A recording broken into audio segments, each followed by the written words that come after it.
কড়াতে সাদা তেল বসিয়ে দিয়েছি, সেটা গরম হয়ে গেছে। এর মধ্যে আমি একটু আলু দিয়ে দিলাম, নতুন আলু।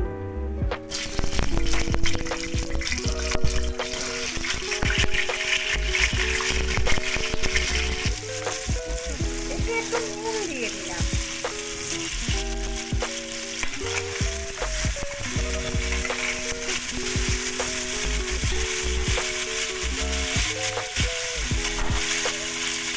আঁচটা কমিয়ে এটা চাপা দিয়ে দিলাম। এটা আলুটা মোটামুটি সেদ্ধ হয়ে গেছে।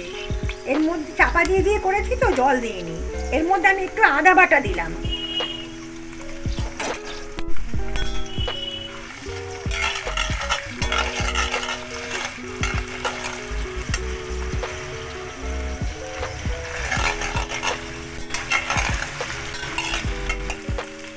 এতে একটু টমেটো সেদ্ধ বাটা দিলাম।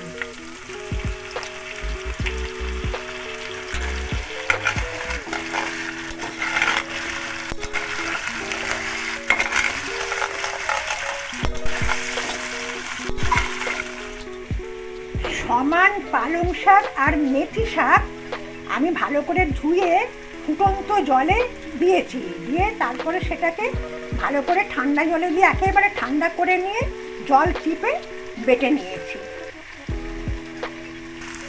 সেই বাটা পালং আর মেথি শাকটা এর মধ্যে দিয়ে দিলাম।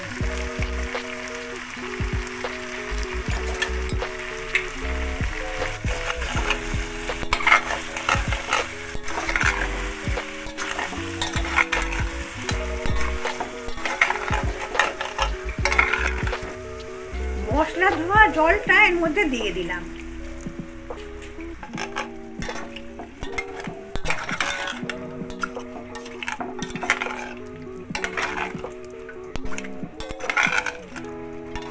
আর একটু নুন দরকার বলে একটু দিয়ে দিলাম। স্বাদ মতো কাঁচা লঙ্কা বাটা দিয়ে দিলাম।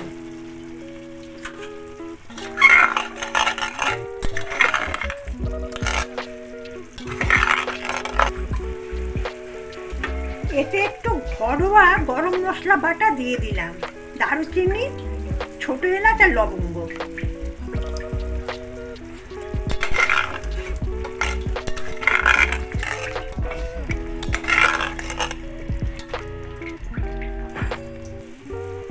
দুধে গোলা একটু আটা দিয়ে দিলাম।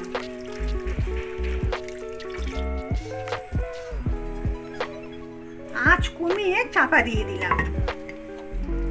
এতে একটু মাখনের কিউব দিয়ে দিলাম।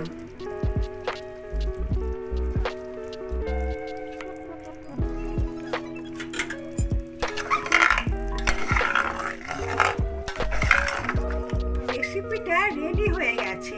আপনারা প্লিজ ট্রাই করবেন, আমার পাশে থাকবেন। নমস্কার।